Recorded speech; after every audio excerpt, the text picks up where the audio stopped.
Welcome to another episode of Mastering Cybersecurity, developed by BareMetalCyber.com. Let's dive in. The phrase zero-day vulnerability often creates an immediate sense of emergency, but the term is also widely misunderstood. Some people use it to mean any severe software flaw, while others use it for any vulnerability that has not yet been patched inside their organization. Neither use is precise enough for good security decisions.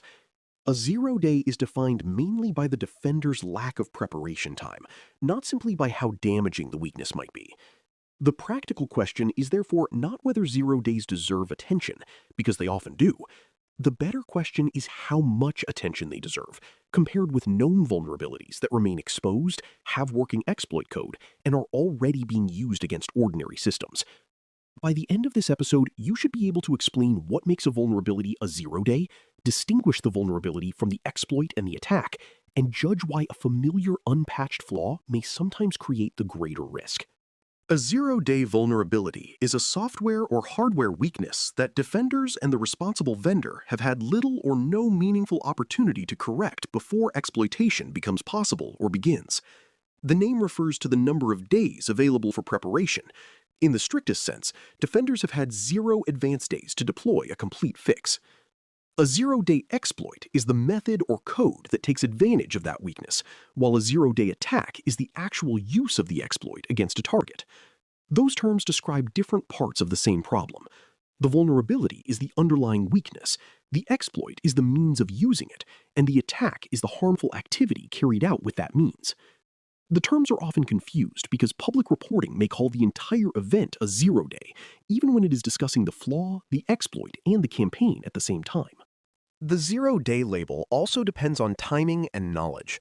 A vulnerability may exist for years before anyone recognizes it, yet its age alone does not make it a 0-day. What changes the label is discovery, disclosure, exploit development, and the availability of a reliable correction. The weakness may first be found by a vendor, an independent researcher, a security organization, or an attacker. If the vendor learns about it privately and develops a patch before the details become public, defenders may receive useful preparation time. If attackers discover it first and begin exploiting it before the vendor or defenders understand the problem, the 0-day condition is much more direct. Common usage is not perfectly consistent, so some reports continue using the term after disclosure but before a patch is available. The safest interpretation is to ask exactly what was unknown, who knew it, whether exploitation had begun, and whether defenders had an effective fix. 0 days receive intense attention because they combine uncertainty with a limited set of immediate options. Defenders may not know which products, versions, or configurations are affected. Detection tools may not yet contain reliable signatures, and administrators may have no vendor patch to install. Researchers may need time to understand how the weakness works, while attackers can use the same period to expand their activity. A previously unknown path into a widely deployed product can also be valuable to intelligence services, criminal groups, and other capable adversaries, because it may provide access that established defenses were not designed to recognize. That combination makes 0 days newsworthy and operationally urgent. However, attention is not the same as measured risk. A rare vulnerability in a tightly isolated component may create less danger than a well-known flaw on thousands of exposed systems, so the label should begin the assessment rather than finish it. A 0-day is not automatically catastrophic. The weakness may require a specific configuration, a local account, unusual privileges, physical access, or a sequence of conditions that sharply limits practical exploitation. It may affect a component that the organization does not use, or it may be present on systems that are separated from untrusted networks. An exploit may also be unreliable, easy to detect, or unable to produce a meaningful business consequence. Even when no patch exists, other controls can reduce exposure.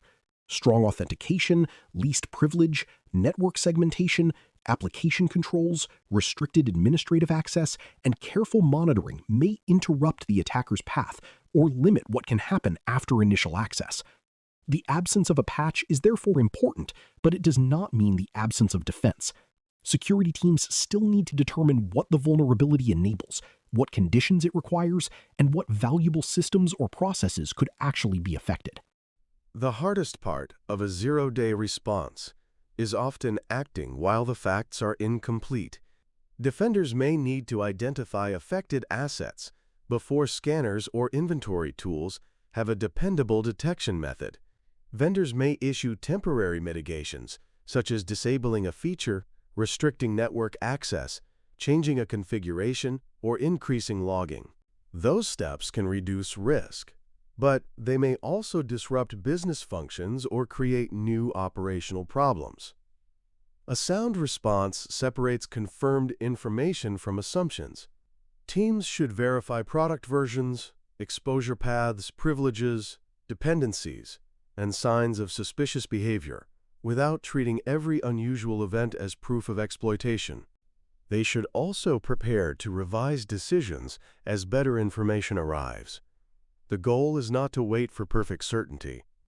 It is to make proportionate changes that reduce the most plausible paths to harm while preserving enough operational stability to continue monitoring, investigating, and applying the eventual vendor fix. Ordinary unpatched vulnerabilities can present greater risk because attackers often prefer reliable, inexpensive methods over rare and fragile ones. A known flaw may already have public technical details, automated scanning tools, working exploit code, and a long record of successful abuse. Internet-facing systems can be found quickly, and organizations may remain exposed because a patch was delayed, an asset was forgotten, or a legacy application could not be updated. In that situation, the attacker does not need a secret technique. The path is documented, repeatable, and available to many people. A zero-day may be more novel, but novelty does not determine how often a weakness will be used or how much damage it can cause in a particular environment. When known vulnerabilities remain widely exposed, the number of potential attackers grows, the cost of exploitation falls, and the probability of compromise may become much higher than the risk from an undisclosed flaw. Before we continue, this episode is brought to you by the Bare Metal Cyber Academy. The Academy is a place for people who want to keep developing practical cybersecurity knowledge through clear, structured education. Topics such as vulnerability management become more useful when the terminology, the technical conditions, and the business decisions are connected in a way that can be applied at work. You can visit baremetalcyber.com to explore the Academy and see the learning opportunities currently available. The focus is steady professional growth without exaggerated promises or shortcuts. Now, let's return to the difference between the attention a vulnerability receives and the risk it actually creates. The period after a zero-day becomes public can be more dangerous than the secret period that came before it. Disclosure helps defenders understand the problem, but it can also give more attackers enough information to reproduce the technique. Once a patch appears, the vulnerability is no longer a zero-day in the strict sense, yet the risk does not disappear. Organizations need time to test, approve, schedule, and deploy the correction. Attackers know this, and they may compare the patch with the older software to identify the exact weakness. A flaw can therefore move from a rare capability used by a small number of actors to a common method used in broad scanning and opportunistic attacks. Security professionals sometimes call this an N-day problem, meaning the vulnerability has been known for some number of days. The name sounds less dramatic, but the exposure may be greater because exploitation has become easier to obtain, automate, and repeat. Good prioritization starts with the affected asset and the conditions around it. Ask whether the vulnerable system is reachable from the internet, accessible only from an internal network, or isolated behind several controls. Determine whether exploitation requires authentication, elevated privileges, user interaction, or a particular optional feature. Consider what the system can access, what data it processes, and whether compromise could spread to other systems. Evidence of active exploitation should increase urgency, but so should a reliable public exploit against a highly exposed service. The availability of a patch matters because it changes the response options, not because it automatically determines the final priority. A patchable known vulnerability on a critical public system may deserve action before an unpatched zero-day in an unused component. Risk-based prioritization compares likelihood, exposure, control strength, and consequence instead of ranking work by the most alarming label. One common mistake is to treat zero-day defense as a special technical project separate from ordinary security hygiene. In reality, many of the controls that reduce known vulnerability risk also reduce the damage a zero-day can cause. Accurate asset inventory helps identify where affected products are installed. Prompt patching reduces the number of old weaknesses that an attacker can combine with a new one. Least privilege limits the authority available after exploitation. Network segmentation narrows movement between systems, while strong authentication makes stolen or guest credentials less useful. Reliable backups and tested recovery processes reduce the consequence of disruption. Behavioral monitoring can detect suspicious actions even when the original exploit has no known signature. These practices do not guarantee protection, but they reduce dependence on perfect advanced knowledge. An organization that neglects basic exposure management will usually face more preventable danger from known weaknesses than from the rare unknown flaw that receives the headline. Public communication can also blur the meaning of zero-day. A vendor advisory may describe a vulnerability as exploited in the wild, while a news report may focus on the dramatic label and leave out the affected configurations or required conditions. A researcher may discuss a previously unknown flaw, but that does not necessarily mean attackers used it before disclosure. A company may release a patch and still refer to the issue as a zero-day because exploitation began before the correction was available. These statements are not always contradictory, but they answer different questions. Careful readers should separate discovery from exploitation, private disclosure from public disclosure, and patch availability from patch deployment.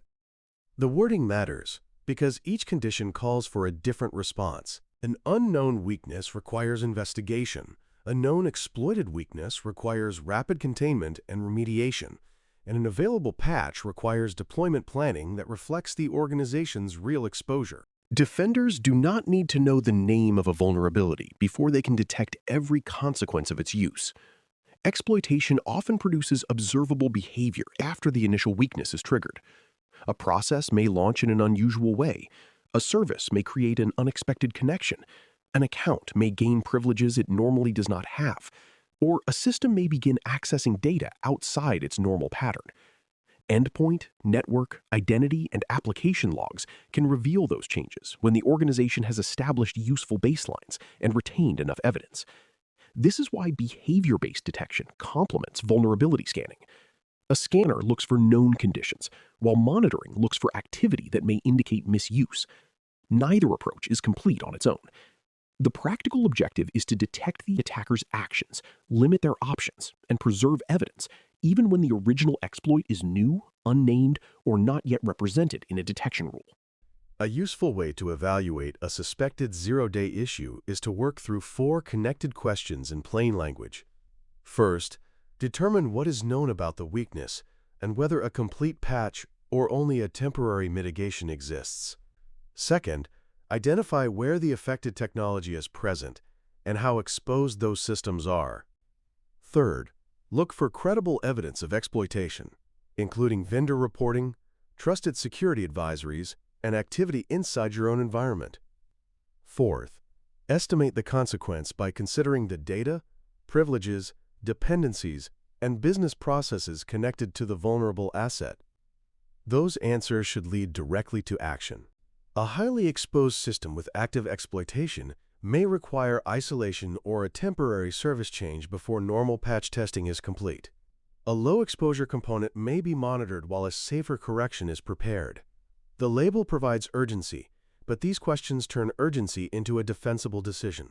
A zero-day vulnerability is a weakness that defenders have had little or no meaningful opportunity to correct before it can be exploited, and the name comes from that absence of preparation time.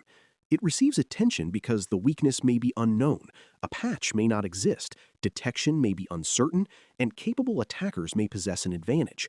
Yet, zero-day does not mean greatest risk in every environment. A known vulnerability can be more dangerous when it affects an exposed critical system, has reliable exploit code, and remains unpatched long after a correction is available. The most responsible response is therefore neither to dismiss 0 days nor to let the label override evidence. Treat the term as a timing condition, then evaluate exposure, exploitability, controls, and consequence. That practice keeps vulnerability management focused on the weaknesses most likely to produce meaningful harm, whether they were discovered today or have been waiting for attention for months. Thanks for listening. For more audio courses, daily newsletters, and more, please visit BareMetalCyber.com.